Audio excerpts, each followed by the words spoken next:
ආයිබෝවන් යාළුවනේ ඒන් electrical YouTube channel එකට ඔයගොල්ලෝ සියලු දෙනාම සාදරයෙන් පිළිගන්නවා. මම අද පෙන්වන්න යන්නේ මගේ channel එකට ඇවිල්ලා transformer යොදාගෙන battery charger හදපු අයට ඒක පිළිබඳ වැඩිදුර අවබෝධයක් ලබා ගැනීම පිළිබඳ වීඩියෝ එකක් තමයි මේ ගේන්නේ. මොකද මගේ වීඩියෝ බලලා battery charger හදපු අය ගොඩක් ඉන්නවා. ඒගොල්ලෝ ඉතින් මේවා හැදුවේ මම හදපු ආකාරයටම rectifier යොදාගෙන. ඉතින් මේ වගේ bridge rectifier එකක් යොදාගෙන තමයි ඒගොල්ලෝ හදලා තියෙන්නේ. ඉතින් rectifier එක මොකක් හරි දෝෂයක් ඇති වුණොත් එහෙම ඕගොල්ලන්ට ඒක ඊළඟට charger එක වැඩ කරන්න නැතුව ගියාම හොයාගන්න බැරුව යනවා. ඉතින් chargering ඒ කියන්නේ transformering out වෙන voltage එකෙන් පස්සේ rectifier එක ළඟට එනකොට rectifier එකෙන් පස්සේ out වෙන්නේ නැත්නම් කොහොමද ඒක කරන්නේ කියන එක දැනගන්න බැරුව යනවා. ඒකින්ද rectifier එක පරීක්ෂා කරගන්න ආකාරය පිළිබඳ වීඩියෝ එකක් තමයි ගෙනන්න යන්නේ. හරි. අපි දැන් ගිහිල්ලා බලමු මේක අපි multimeterෙන් කොහොමද පරීක්ෂා කරලා rectifier එක හොඳ නරකද කියලා අඳුනගන්නේ කියලා.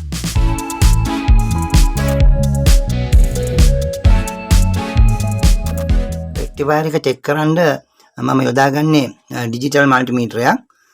ඉතින් මේකෙන් ඉස්සෙල්ලාම මේක මෙතන මෙන්න මේ පොසිෂන් එකට දාගෙන තියෙනවා. මේකේ තමයි rectifier check කරන ලාංඡනය තියෙන්නේ. ඔයගලන්ට පේනවා මේ diode ලාංඡනයක් මෙතන දාලා තියෙනවා.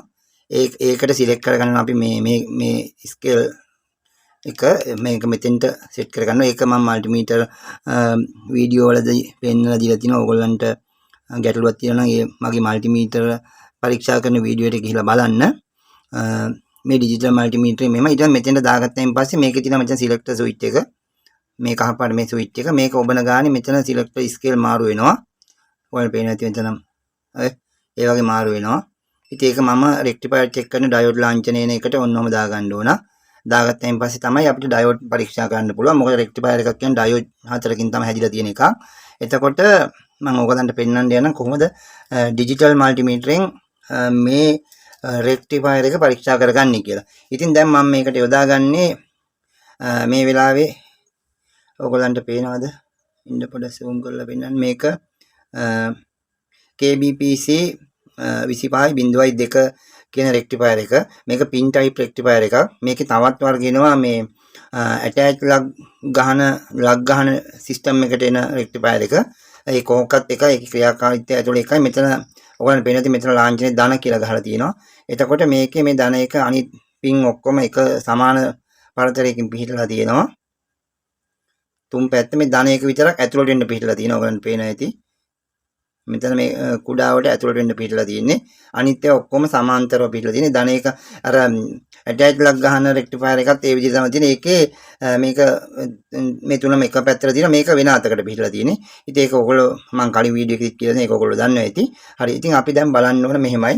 digital multimeter එකකින් පරීක්ෂා කරනකොට එතකොට අපි දැන් මේක digital multimeter එක ආන්සර් කරන්නේ මේකේ දැන් මේ prop දෙක මේකේ රතු සහ කළු ධන හා ඍණ ඒ විදිහට prop දෙක අපිට කැමති විදිහට ගන්න පුළුවන්. ධන prop දෙක හරි ඍණ prop දෙක එහෙම කියලා ගන්න පුළුවන්. එතකොට මේකේ මේ ධනාග්‍රය තියෙන්නේ. මේ ධනාග්‍රයට මේකේ අපි මේ රතු එක තියන්නේ. මොකද එතකොට ආන්සර් කරන්නේ නැහැ මේ rectifier එක හොඳ නම්. එතකොට මේ rectifier එක හොඳ එකක් නම් අපිට පරීක්ෂා කරගන්න අනිවාර්යෙන් මේ ධනට ඍණ පැත්ත තියන්න ඕන. නැත්නම් ඒක අපිට බලා ගන්න බැහැ. ඒක ඕනේ මම ඔයාලට පේනවා මෙතන ධන තියෙනවා. ධන කෙලින්ම මේ කණුවට මම මෙහෙම තියලා අතින් ඔහම අල්ලගත්තා. ඊට පස්සේ අපි මෙතනින් මේ පැත්තේ මේ කණු දෙකට තියලා බලනවා. මේ කණුවටයි මේ කණුවටයි. ඔන්න ඉතින් මම මේ කණුවට තියනවා. මේක මේ විදිහට අනිත් කණු වල වදින්න නැතුව තියන්න. ඔන්න මම එක කණුවට තියලා ඔයාලට මීටර රීඩින් එක පෙන්නන්නම්. ඔන්න 392ක් 93 එක විදිහට වෙනස් වෙනවා. සාමාන්‍යයෙන් 300 ඒ අර හෙල්ලෙන හින්දා 390ක් වගේ තමයි මේ කණුවේ පෙන්නන්නේ. මේ කණුවත් බලමු එහෙම.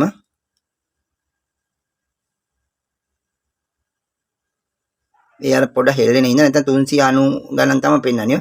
හරි. එතකොට දැන් ඔහොම තියෙද්දිම එහා කොණ්ඩ තියෙනවා. ඒ කියන්නේ දැන් මෙතන ධන එකනේ තියෙන්නේ. ධන එකට මම මේ ඍණ ප්‍රොබ් එක තිබ්බා. මේකෙදිම අනිත් පැත්ත මේක ඍණ කණුවට තියලා බලනවා මෙන්න මෙහෙම. ඔය. එතකොට ඔයගොල්ලන්ට පේනවා ඇති 700 ගාණක් එනවා මේක හොඳ නම්. එතකොට ඒක සම්පූර්ණ මේක දැන් මෙතන ඉඳන් මේ මැදට ආවි 300 ගාණයි. මේ මැදට 300 ගාණයි ආවි. මැද කණු දෙකට 395යි. මේකේ 390 ගාණ තමයි වෙනස් වෙන හින්දා ඒක එච්චර සලකන්න එපා. එතකොට අපි මෙතන ඉඳන් චෙක් කරත් ඒ ගාණ තමයි එන්නේ. ඒ කියන්නේ මෙතන ඉඳන් අපි ආපස්සට බැලුවොත් මේ ගානමයි එන්නේ. 390 ගණන්මයි එන්නේ. මේකත් එහෙමයි. එතකොට මේ දෙකේ මුළු එකතුව තමයි මෙතන ඉඳන් එන්නේ. ධනවල ඉඳන් ඍණවලට එහා කොනටම එන්නේ. මේ දෙක එකතුව තමයි 700 ගණනක් පෙන්වන්නේ. පොඩි පොඩි වෙනස්කම් තියෙනවා. ඒක මෙතන මේ මල්ටිමීටරේදී ඩිජිටල් මල්ටිමීටරේදී පෙන්වන්නේ වෝල්ට් කියලා. මම වෝල්ට් කියලා තමයි මෙතන දකුණු පැත්තේ වань පෙන්න දෙයට V අකුරක් වෙලා තියෙනවා. ඒ වෝල්ට් විදිහට තමයි පෙන්වන්නේ. හරි. එතකොට මේක හොඳ නම් මේ විදිහට සමානුපාතිකව මේ අගයවල ටික ඔක්කොම පෙන්වන්න ඕන. හරි. මම දැන් ඔයගොල්ලන්ට පෙන්නන්න මේකේ අනිත් පැත්ත වැඩ කරන්නේ කොහොමද කියලා. දැන් අපි කියමු. දැන් මේ ධන පැත්තනේ. මේ ධන පැත්ත. මේ කෙලින්ම අනිත් පැත්ත ඍණනේ. දැන් ඍණ පැත්තට මම හරව ගන්නවා. එතකොට ඍණ එකට මම මේ අනිත් පැත්ත ඍණ එක තියෙනවා මෙහෙම. ඍණ එකට ඍණ එක තියෙනවා. තියලා බලනවා මේවට. ඔය ඔයගොල්ලෝ පේනද ඒක කැරකිලා ඇවිල්ලා බිඳුවට වැටලා OL කියලා වැටෙනවා. මේකෙත් එහෙමයි.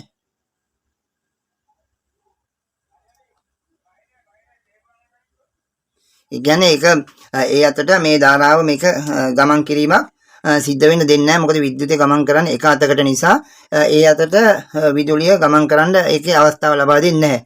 ඒක නිසා තමයි අපි ඒකෙන් තමයි පරීක්ෂා කරලා බලන්නේ මේ කණු අතර සමානුපාතිකව වෝල්ටේජ් එකක් හරි යම් කිසි මිම්මක් ඒකකයක් පෙන්නනවා නම් ඒ සමානුපාතිකව පිළිහිලා තියෙනවා කියන්නේ ඒ රෙක්ටිෆයර් එක හොඳයි.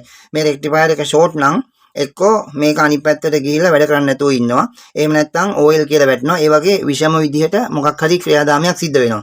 හරි. එතකොට ඒ විදිහට තමයි මේ රෙක්ටිෆයර් එක ඕගොල්ලන්ට පරීක්ෂා කරගන්න තියෙන්නේ. හරි. ඕගොල්ලන්ට මම ආයෙත් පෙන්නන්නම්. මේකේ මේ ධනාග්‍රයට තමයි අනිවාර්ය ඍණාග්‍රය තියන්න ඕන. මේ පැත්තට ඍණාග්‍රයට තමයි ධනාග්‍රය තියන්න ඕන. මේ විදිහට තිබ්බම තමයි ඔය 700 ගණනක් පෙන්වන්නේ 390 ගාන දෙකේ එකතුව වශයෙන් තමයි එතෙන්ට පෙන්වන්නේ. මේ කවදාවත් මේ පැත්තට පෙන්වන්න විදිහක් නැහැ. මේ විදිහට පෙන්නුවොත් මේ රෙක්ටිෆයර් එකේ ෂෝට් එකක්. ගොඩක් වෙලාවට එක එක මල්ටිමීටර් වල ඕක මේ විදිහට වැඩ කරන විදිහ එක එක වෙනස්කම් තියෙනවා. සමහරව ඕල් වල කියලා වෙනවා. සමහරව 0.4ක් වෙట్లా නිකන් ඉන්නවා. මේක ඔය දැක්කද ඒක 0.4ක් වෙටනවා. වැටලා සමහරට ආයේ OL කියලා වැටෙනවා. මේක දැන් OL ඔන්නෝම තියෙද්දි ඔය ඒ බිඳුව වලට ඇවිල්ලා ආයේ OL කියලා එනවා. ඒ මොකද මේ පැත්තේ විද්‍යුතය ගමන් කරන්නේ නැහැ. මේකේ ෂෝට් එකක් තිබුණොත් එක රෙක්ටිෆයර් එක ඇතුලේ එක ඩයෝඩ් එකක් හරි පිච්චිලා තිබුණොත් ඒ කියන්නේ දැන් ඩයෝඩ් එකකින් මේ වෝල්ටේජ් එක ගමන් කරන දෙන්නේ එක පැත්තකටනේ. ඉතින් අනිත් පැත්තට යන්න ගත්තොත් එහෙම මේකෙන් මේ විද්‍යුතය අනිත් පැත්තට යනවා කියලා මල්ටිමීටරෙන් පෙන්වන්න උත්සාහ කරනවා. එතකොට ඒ පෙන්වන්නේ මේකේ වෝල්ට් කියලා සිලෙක්ට් කරලා තියෙන හින්දා වෝල්ට් මෙතෙන්ට ඇවිල්ලා බිඳුවයි කියලා පෙන්වනවා. ඒ විදිහට තමයි තියෙන්නේ. එතකොට ෂෝට් එකක් තියෙනවා නම් අපිට ඒකෙන් බලා ගන්න පුළුවන්. මේ ඒ කියන්නේ මේ කොහොමදත් මේක මල්ටිමීටර් ඩිජිටල් මල්ටිමීටරෙන් පරීක්ෂා කරනකොට අනිත් පැත්තට ස්කේල් එකක් පෙන්වන්න බෑ. ඒ කියන්නේ වැරදි පැත්තට ඒ කියන්නේ දැන් අපි මෙතන ධනාග්‍රේට ඍණ එකට ධන එකක් තිබ්බම ඒක අනිත් පැත්තට මාරු කරලා තිබ්බොත් කවදාවත් මල්ටිමීටරේ දුවන්න බෑ ඩිජිටල් මල්ටිමීටරේ.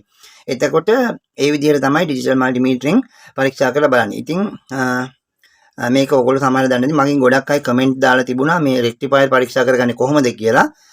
රෙක්ටිෆයර් එක වැඩ කරන දෝකිය චෙක් කරගන්නේ කොහොමද කියලා සමහර අය අහලා තිබුණා. ඒකෝ දැන් ඔයාලට තියෙන්නේ මේ විදිහට මොකක් හරි ප්‍රශ්නයක් වුණොත් චාර්ජරේ වැඩ කරන දෝකිය චාර්ජරේ ගලවලා සම්පූර්ණ වයර් වලින් ඩිස්කනෙක්ට් කරන්න මේ වයර් හතරම අයින් කරන්න.